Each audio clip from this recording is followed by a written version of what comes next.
Kisah tentang seorang anak perempuan dari keluarga sangat kaya yang jatuh sakit oleh sebuah penyakit misterius, terbaring lemah tak berdaya, sementara harapan satu persatu pupus. Semua dokter ternama yang dipanggil pun tak mampu berbuat. Mereka mengangkat tangan tanpa jawaban. Ibunya, Raisya, seorang janda cantik, menangis terseduh-seduh dalam keputusasaan. Tiba-tiba muncul sosok pria kumal membawa sebotol ramuan tradisional. Alih-alih diterima, ia justru menjadi bahan olokan. Raisya menatapnya dengan rasa sinis dan jijik. "Siapa orang ini?" gumamnya. "Saya cuma orang biasa, Bu. Jika Ibu mengizinkan, ramuan alami dari tanaman hutan ini mungkin bisa membantu menyembuhkan anak Ibu." Raisya hanya tertawa sinis. Dokter-dokter ikut mengejek. "Zaman sudah modern. Kau pikir ramuan kuno itu bisa menggantikan obat jutaan rupiah yang kubeli?" "Konyol." Pria itu menjawab tenang. "Bukan maksudku merendahkan ilmu medis, Bu. Mungkin penyakit ini bukan penyakit biasa. Kadang penyembuhan muncul dari hal paling sederhana." "Cukup. Aku tak mau omong kosong spiritual. Pergi sebelum kubuat kau pergi," kata Raisya tegas. Namun siapa sangka, tangan yang kotor itulah kemudian membawa mukjizat yang tak ternilai, sebuah kesembuhan yang tak bisa dibeli dengan uang. Malam itu hujan turun perlahan, menetes lembut di jendela kaca rumah megah di tengah kota. Langit tampak berat, seolah turut menangis bersama seorang ibu muda yang duduk di sisi ranjang putrinya. Di kamar yang wangi obat dan parfum mahal, Raisya, janda muda berparas cantik dan anggun, menatap putrinya yang terbaring lemah. Tubuh kecil Ayunda, gadis berusia 8 tahun, tampak pucat kebiruan. Tangan mungilnya dingin, bibirnya kering, dan napasnya terengah, seperti ada sesuatu yang perlahan menarik jiwanya pergi. Sudah 3 minggu lamanya Ayunda terbaring sakit. Dokter-dokter terbaik telah datang silih berganti membawa obat-obatan mahal, alat medis canggih, bahkan tenaga ahli dari luar negeri. Namun alih-alih membaik, kondisi Ayunda justru kian memburuk. "Tekanan darahnya turun lagi, Bu Raisya," ucap dokter berjas putih sambil menatap layar monitor. Raisya menahan napas, suaranya bergetar. "Bagaimana bisa begitu, Dok? Bukankah semalam sudah diberi obat khusus?" Dokter hanya menghela napas berat. Secara medis, semua hasilnya normal. Tapi tubuh putri ibu bereaksi aneh, seolah menolak semua pengobatan. Mata Raisya berkaca-kaca. Ia menggenggam tangan kecil putrinya. "Ayunda, bertahanlah, Nak. Mama akan lakukan apapun untuk sembuhkan kamu." Namun gadis kecil itu hanya menatap ibunya dengan mata sendu. Bibirnya bergetar pelan. "Mama, aku capek. Badanku dingin sekali." Tangisan Raisya pecah. Ia memeluk putrinya erat, sementara para dokter dan perawat hanya saling pandang dengan ekspresi putus asa. Semua alat, semua ilmu, semua doa dari manusia, malam itu terasa sia-sia. Kabar tentang anak tunggal janda kaya yang sakit misterius menyebar cepat ke penjuru kampung. Sebagian warga merasa iba, sebagian lain hanya menjadikannya bahan gosip. Di antara mereka ada seorang lelaki tua bernama Dimas, berpakaian lusuh, sederhana, tapi dikenal karena kemampuannya meramu obat dari tumbuhan hutan. Ia bukan tabib terkenal, namun banyak orang miskin sembuh setelah menemuinya. Saat mendengar kabar tentang anak kecil yang tak bisa disembuhkan dokter, Dimas menatap langit yang masih gerimis dan berbisik lirih, "Kalau Tuhan berkehendak, tak ada penyakit yang tak bisa disembuhkan." Dengan langkah pelan tapi pasti, ia menyiapkan sebotol ramuan tradisional. Sebelum berangkat, ia berdoa singkat lalu melangkah menuju rumah Raisya yang besar dan mewah. Begitu tiba, langkahnya segera dihadang satpam. Mau apa, Pak? Siapa yang kau cari?" "Saya dengar anak Ibu Raisya sedang sakit. Saya datang ingin membantu dengan pengobatan tradisional." Satpam menatapnya dari ujung kaki hingga kepala, lalu tertawa kecil. "Kau pikir Ibu Raisya butuh bantuan dari orang kumuh seperti kau? Dokter terbaik aja nggak bisa nyembuhin, apalagi kamu." Dimas menunduk hormat. Saya tidak minta bayaran, saya hanya ingin mencoba membantu. Namun satpam itu mendorongnya kasar. Sudah, pergi sana, jangan bikin kotor rumah ini. Teriakan kecil membuat Raisya keluar dari kamar. Ada apa ini? Pengemis, Bu. Ngaku-ngaku bisa nyembuhin penyakit anak ibu, jawab satpam sinis. Raisya menatap Dimas dengan pandangan dingin. Kau ini siapa sebenarnya? Saya Dimas, Bu. Saya hanya ingin menolong anak ibu dengan ramuan dari tanaman hutan. Raisya tertawa meremehkan, disusul senyum sinis para dokter di belakangnya. Ramuan alami? Ini zaman modern, Pak. Saya bayar dokter terbaik dengan alat jutaan rupiah, dan kau datang bawa daun-daunan? Ruangan itu bergema oleh tawa mengejek. Raisya menatapnya tajam. Lucu sekali. Kau pikir ramuan kotor dari hutan bisa menggantikan obat-obatku? Dimas tetap tenang. Saya tidak bermaksud menghina ilmu dokter, Bu.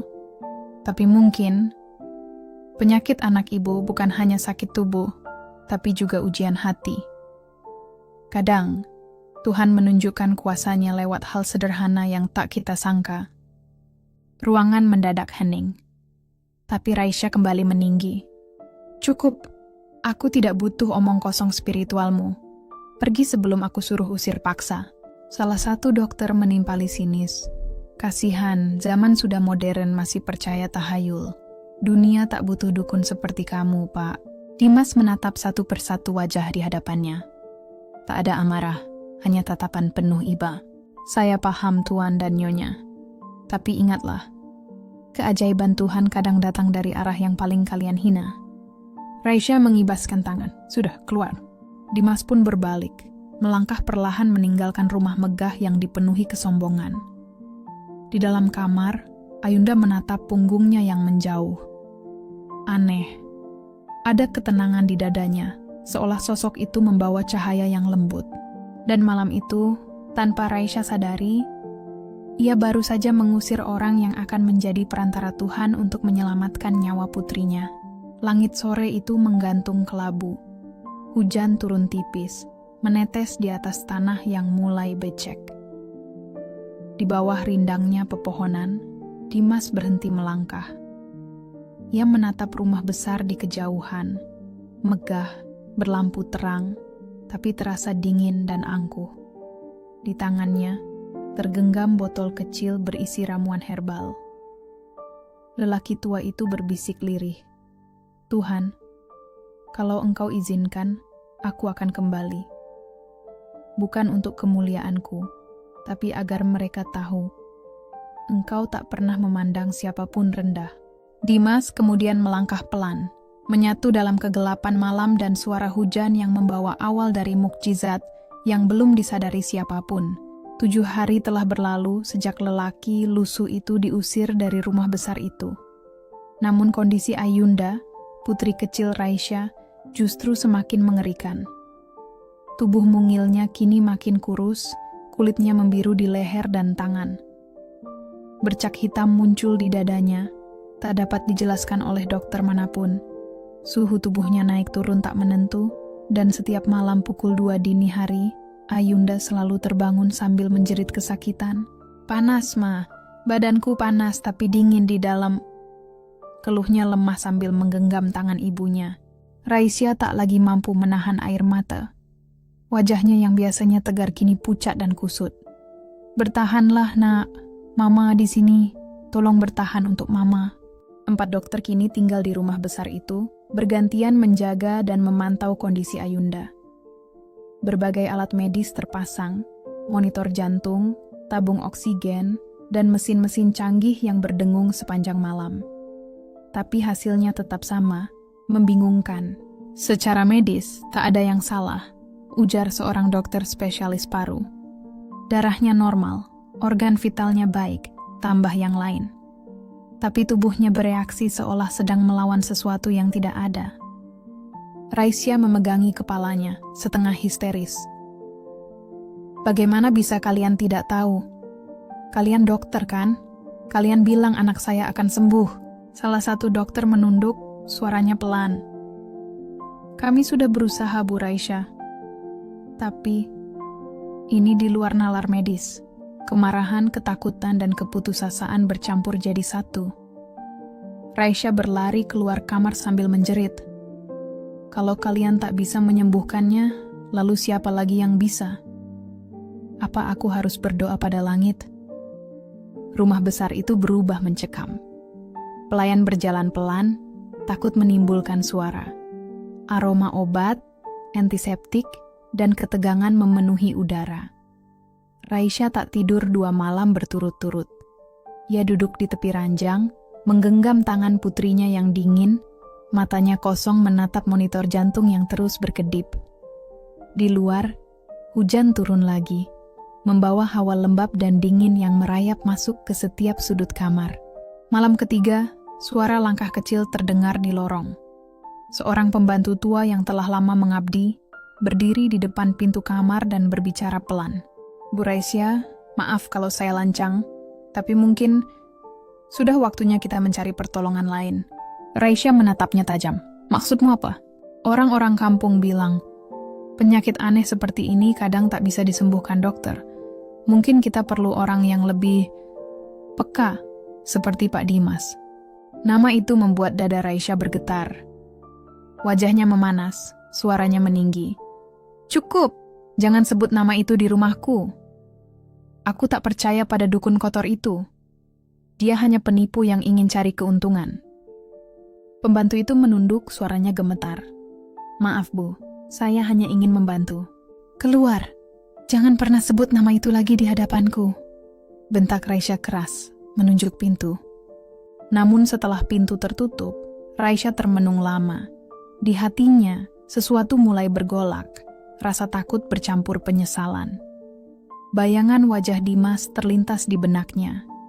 Pria lusuh yang bicara lembut dengan mata penuh ketulusan saat berkata, kadang Tuhan memakai tangan kotor untuk menurunkan mukjizatnya. Kata-kata itu terus menggema di kepalanya.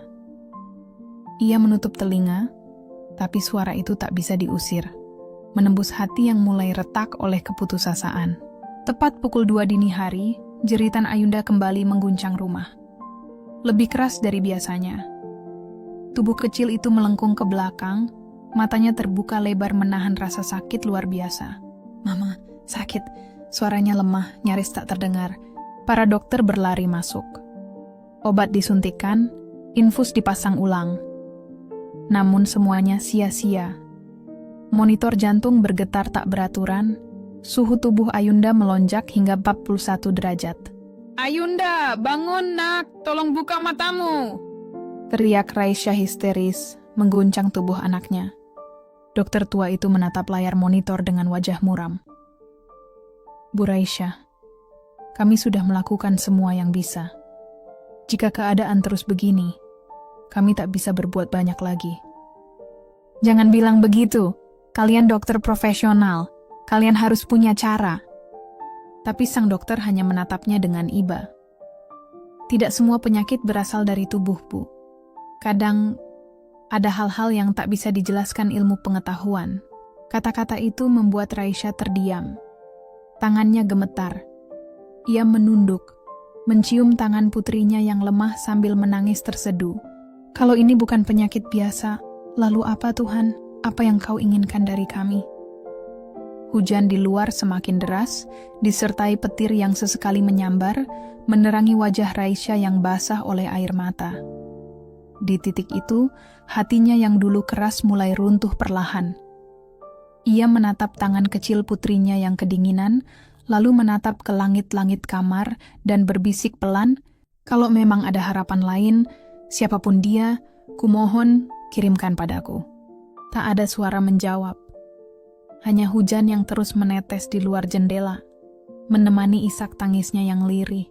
Sementara itu, jauh di pinggir desa, di bawah cahaya lampu minyak yang temaram, Dimas masih terjaga. Ia duduk bersila di lantai tanah, di depannya 3 botol ramuan dengan warna berbeda. Tangannya bergetar ketika menggenggam salah satunya. Matanya menerawang, seolah mendengar panggilan dari kejauhan. Ayunda, bisiknya pelan. Tuhan, apakah ini saatnya aku datang kembali? Ia menatap tangannya yang hitam oleh tanah, lalu menatap langit yang masih hujan. Mereka mungkin membenciku, tapi aku tahu engkau tidak. Jika engkau izinkan, bimbing aku kembali ke rumah itu. Bukan untuk kemuliaanku, tapi untuk membuktikan kasih-Mu. Di luar, langit malam bergemuruh. Petir menyambar keras, memantulkan cahaya di wajah seorang lelaki dengan sorot mata, penuh tekad. Malam itu, di dua tempat berbeda, dua hati yang bertolak belakang, sama-sama bersujud dalam sunyi. Seorang ibu kaya bernama Raisya, yang perlahan kehilangan keangkuhannya, dan seorang lelaki miskin bernama Dimas, yang berdoa agar bisa menjadi alat Tuhan untuk menolong sesama. Keduanya belum tahu, malam itu, takdir sedang menulis pertemuan kedua mereka. Sebuah pertemuan yang akan mengubah hidup mereka selamanya. Pagi datang dengan langit kelabu. Kabut tipis menyelimuti halaman rumah megah milik Raisya. Burung-burung enggan berkicau, seolah ikut berduka. Di kamar utama, tubuh kecil Ayunda, putri semata wayang Raisya, terbaring lemah. Napasnya tersengal, matanya tertutup rapat. Hanya gerakan lembut di dadanya yang menandakan ia masih hidup. Di meja kecil di samping ranjang, berjejer botol obat, infus, dan alat bantu napas.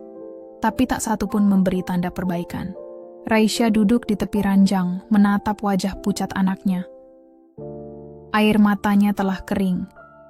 Ia tak lagi marah, tak lagi berteriak. Kini hanya diam, seperti seseorang yang telah kehilangan seluruh tenaga untuk berharap. Para dokter berdiri di sudut kamar, berbisik dengan wajah muram. Tekanan darahnya terus menurun. Tubuhnya tidak merespons lagi. Kalau terus begini... Kalimat itu tak pernah selesai. Tapi semua orang tahu artinya. Raisya menatap mereka dengan mata kosong. Jadi kalian menyerah? Seorang dokter mendekat pelan. Kami sudah berusaha, Bu. Mungkin Tuhan punya kehendak lain. Kata Tuhan itu seperti pisau menembus dada Raisya. Ia berdiri gemetar. Kalian semua keluar, sekarang juga. Para dokter saling pandang, menunduk, lalu keluar meninggalkan kamar dengan langkah berat. Saat pintu tertutup, Raisya memeluk tubuh anaknya erat-erat. Ayunda, jangan pergi nak, Mama mohon. Tetes air mata jatuh di wajah pucat Ayunda. Tak ada respons, hanya bunyi detak jantung lemah dari alat monitor. Di tengah kesunyian itu, suara lembut terdengar dari pintu. Bu, di luar ada seseorang, katanya mau menemui ibu. Siapa? Tanya Raisya lirih tanpa menoleh. Namanya Dimas. Jantung Raisya seolah berhenti. Nama itu datang seperti petir, membawa bayangan masa lalu yang tak pernah ia duga akan muncul kembali. Beberapa detik ia terdiam, lalu menarik napas dalam. Suruh dia masuk, katanya akhirnya. Langkah kaki berat terdengar mendekat. Pintu terbuka, dan muncullah sosok Dimas. Dengan baju lusuh, sandal jepit basah, dan tas anyaman bambu di punggung. Wajahnya tampak lelah, tapi matanya teduh. Assalamualaikum, Bu, ucapnya pelan sambil menunduk. Raisya menatapnya lama. Dulu ia pernah mengusir lelaki ini dengan hinaan. Tapi kini ia tak lagi punya tenaga untuk marah. Kenapa engkau datang lagi? Tanyanya pelan. Dimas menatap lembut. Saya tak bisa tidur, Bu. Ada rasa kuat di hati saya. Anak ini belum waktunya pergi. Tuhan belum izinkan. Raisya terdiam. Kata-kata itu sederhana, tapi menggetarkan. Ia ingin menolak, tapi suara itu begitu tulus. Apa kau masih yakin dengan ramuan kotormu itu? Suaranya bergetar. Dimas tersenyum tipis. Saya tidak yakin pada ramuan saya, Bu. Saya yakin pada Tuhan yang menitipkan pengetahuan itu. Kalau Ibu izinkan, biarkan saya berusaha sekali saja. Raisya menatap anaknya, lalu kembali pada Dimas. Kalau kau gagal, saya siap disalahkan, potong Dimas pelan. Yang penting saya sudah mencoba. Raisya menelan ludah. Lakukan. Dimas menurunkan tasnya ke lantai, lalu mengeluarkan 3 botol kecil berisi cairan berwarna merah, kuning, dan hijau. Ramuan ini dari akar hutan dan sari daun yang tumbuh di tebing barat. Saya campur dengan air embun pagi. Tidak semua percaya, tapi sudah menolong banyak orang di kampung. Ia lalu memejamkan mata, berdoa dalam bahasa Jawa kuno. Tangannya bergerak lembut, menyapu udara seperti menenangkan sesuatu yang tak terlihat.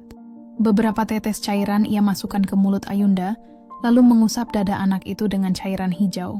Beberapa menit pertama, tak ada yang terjadi. Raisya menunduk, menahan napas. Tapi tiba-tiba, tubuh Ayunda bergerak. Bibirnya bergetar pelan. "Mak, panasnya hilang." Suaranya lemah, tapi jelas. Raisya terlonjak. "Ayunda, sayang, kamu dengar mama?" Anak itu membuka mata perlahan. Bola matanya kini berkilau, wajah pucatnya berubah kemerahan. Para pembantu yang menyaksikan dari pintu menutup mulut, tertegun. Salah satu berlari memanggil dokter, tapi Raisya masih terpaku. Air matanya jatuh tanpa henti. "Bagaimana ini bisa terjadi?" bisiknya. Dimas tersenyum tenang. "Jangan tanya bagaimana, Bu, tanya pada siapa." Beberapa menit kemudian, para dokter datang terburu-buru.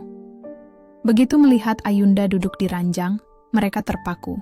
Ini tidak mungkin. Suhu tubuhnya normal. Detak jantungnya stabil. Dokter memeriksa ulang dengan alat. Matanya membesar. Secara medis, ini tak bisa dijelaskan. Di luar, petir membelah langit dengan suara menggelegar, seolah ikut menyaksikan kisah luar biasa yang baru saja terjadi. Raisya memegang tangan Dimas erat-erat, tak lagi peduli pada debu dan kotoran yang melekat di jari-jarinya. Suaranya bergetar di antara tangis haru. Saya sudah menghina Anda, Pak Dimas. Tapi sekarang, saya bahkan tak tahu bagaimana harus berterima kasih." Dimas menunduk rendah, wajahnya tenang dan bersahaja. "Jangan berterima kasih pada saya, Bu," katanya lirih. "Saya hanya alat. Yang menyembuhkan hanyalah Dia." Hujan yang sedari pagi mengguyur akhirnya berhenti. Dari balik awan yang menipis, sinar matahari pertama menembus jendela, jatuh tepat di wajah Ayunda yang tersenyum dalam tidurnya. Raisya memandangi cahaya itu lama, dan dalam hatinya ada sesuatu yang berubah. Untuk pertama kalinya, ia merasakan kehadiran Tuhan, bukan dari doa mewah di ruang besar, melainkan lewat tangan kotor, seorang lelaki miskin yang dulu ia hina. Namun keajaiban itu belum berakhir. Karena malam nanti, sesuatu yang jauh lebih besar sedang menunggu. Sebuah ujian untuk membuktikan apakah keajaiban itu benar datang dari langit atau sekadar ilusi sesaat. Malam turun perlahan. Rumah besar milik Raisya terasa jauh lebih sunyi dari biasanya. Lampu koridor berkelap-kelip seperti diterpa angin yang tak ada. Aroma dupa yang dibakar Dimas masih melayang lembut, bercampur dengan bau tanah basah dari halaman. Sejak sore, Ayunda sudah tertidur tenang. Wajahnya cerah, napasnya teratur, bahkan sempat tersenyum kecil sebelum terlelap. Bagi Raisya, semua ini seperti mimpi. Tapi di balik rasa syukur yang membuncah, ada kegelisahan yang tak bisa ia jelaskan. Seolah keheningan itu menyimpan sesuatu yang belum selesai. "Pak Dimas," ujarnya pelan, duduk di ruang tamu yang temaram. "Saya masih tak percaya apa yang Bapak lakukan. Tapi, entah kenapa, malam ini terasa aneh." Dimas menatapnya lembut. "Aneh bagaimana, Bu?" "Sejak senja tadi, udara di rumah ini seperti berat. Lampu sering berkedip, dan saya mendengar langkah kaki di lorong, padahal tak ada siapapun." Dimas mengangguk pelan, lalu menatap ke arah kamar Ayunda. "Itu wajar, Bu. Setiap keajaiban menimbulkan gelombang, dan setiap cahaya pasti memanggil bayangan." Raisya menelan ludah. "Maksud Bapak, ada sesuatu yang datang?" Dimas tidak menjawab segera. Ia berjalan ke arah jendela besar, menatap keluar. Langit di sana hitam pekat tanpa bintang. Hanya ada desir angin yang membawa suara samar, seperti bisikan. "Dulu," katanya perlahan, "setiap kali saya menolong seseorang dari penyakit aneh, pasti ada gangguan. Makhluk yang menumpang di dalam sakit itu tidak suka kehilangan rumahnya." Wajah Raisya mendadak pucat. "Jadi maksud Bapak anak saya?" Belum sempat kalimat itu selesai, suara keras terdengar dari kamar Ayunda. "Prok!" Disusul jeritan kecil yang membuat darah Raisya berdesir. Ia berlari panik, membuka pintu kamar, dan seketika hawa dingin menusuk wajahnya. Jendela terbuka lebar, tirai berayun liar seperti ditarik sesuatu. Di atas ranjang, Ayunda duduk tegak. Matanya terbuka, tapi sorotnya kosong. "Ayunda," bisik Raisya mendekat. "Nah itu Mama." Anak kecil itu menoleh perlahan. Suaranya lirih, tapi dalam. "Dia tidak akan pergi, Mama." Raisya mundur ketakutan. "Apa maksudmu, sayang?" Tapi suara yang keluar bukan lagi suara Ayunda. Lebih berat, lebih dingin, dan menakutkan. "Tubuh ini bukan milikmu lagi." Raisya menjerit histeris. Dimas segera datang, memeluk Raisya, lalu berdiri di hadapan Ayunda dengan sorot mata tajam. "Jangan ganggu anak ini. Keluarlah dari tubuhnya. Kau makhluk yang tak diundang." Tawa lirih terdengar dari mulut Ayunda. Tawa yang bukan miliknya. Tirai menari kencang, lampu berkelap-kelip, udara semakin dingin hingga napas Raisya berembus putih. "Ya Tuhan, isaknya, apa yang terjadi pada anakku?" Dimas berdiri tegak, menatap makhluk di depan matanya. Ia merogoh tas anyaman bambu, mengeluarkan seikat daun hijau terikat tali bambu, lalu menepuk tanah 3 kali sambil berdoa dalam bahasa kuno yang tak dimengerti Raisya. Udara di kamar bergetar. Aroma tajam menyebar. Makhluk itu tertawa lagi. "Kau pikir bisa mengusirku, orang kotor? Aku sudah di sini, jauh sebelum dia lahir." Dimas tak gentar. "Kalau begitu, waktumu sudah habis." Ia menempelkan daun itu ke dada Ayunda sambil melantunkan doa keras-keras. Tubuh Ayunda menggeliat, menjerit sekuat tenaga, lalu tiba-tiba membeku. Lampu padam. Gelap total. Hanya cahaya bulan yang menembus jendela, menyorot wajah Dimas yang kini basah oleh keringat. Dalam gelap itu, Raisya mendengar suaranya bergetar penuh ketulusan. "Ya Allah, jangan biarkan tangan ini berhenti sebelum Engkau izinkan cahaya kembali."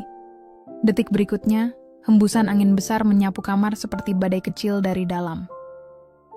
Tirai berterbangan, barang-barang jatuh, dan suara mendesing memenuhi udara. Ayunda menjerit. Keras sekali. Lalu semuanya hening. Beberapa detik tak ada suara. Lalu, klik. Lampu menyala kembali. Ayunda terbaring tenang. Wajahnya damai. Matanya terpejam lembut. Dimas tersungkur di lantai. Napasnya berat.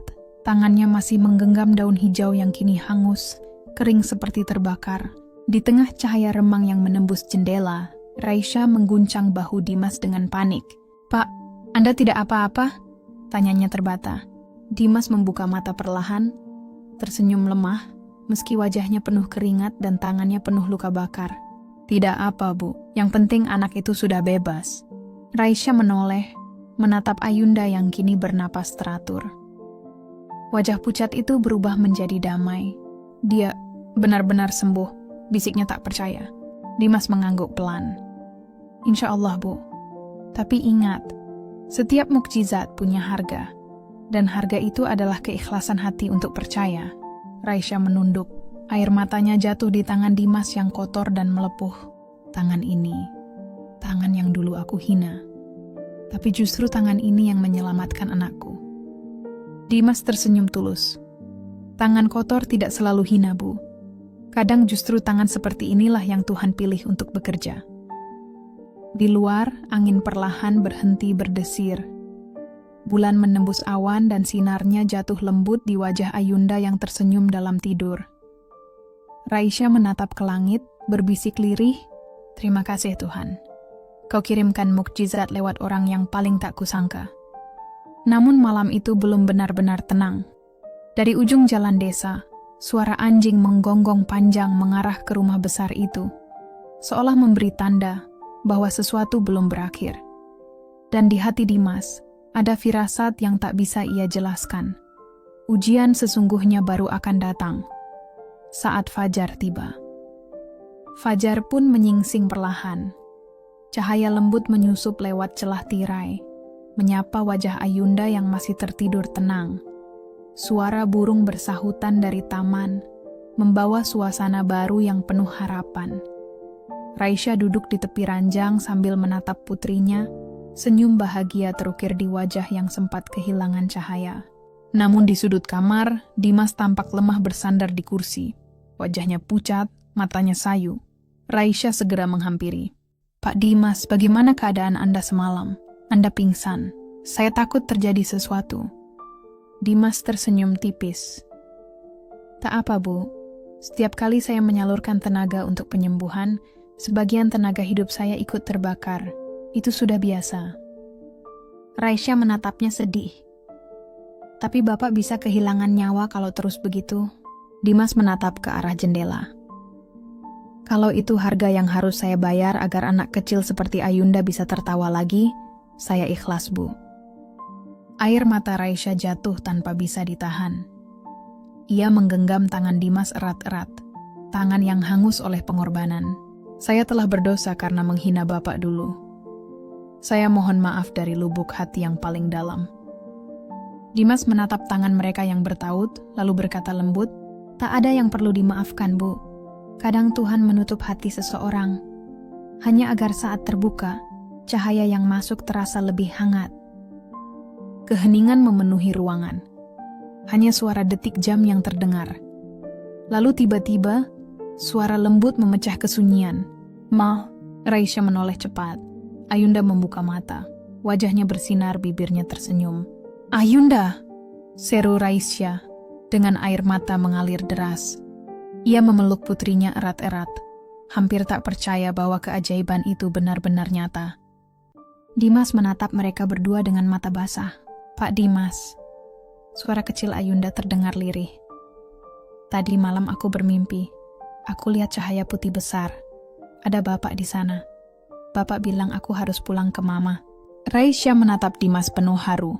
Itu Bapak yang memanggilnya kembali. Dimas menggeleng pelan. Bukan saya, Bu. Saya hanya mengetuk pintu. Yang membukakan tetap dia. Beberapa hari kemudian, kabar penyembuhan Ayunda menyebar ke seluruh kota.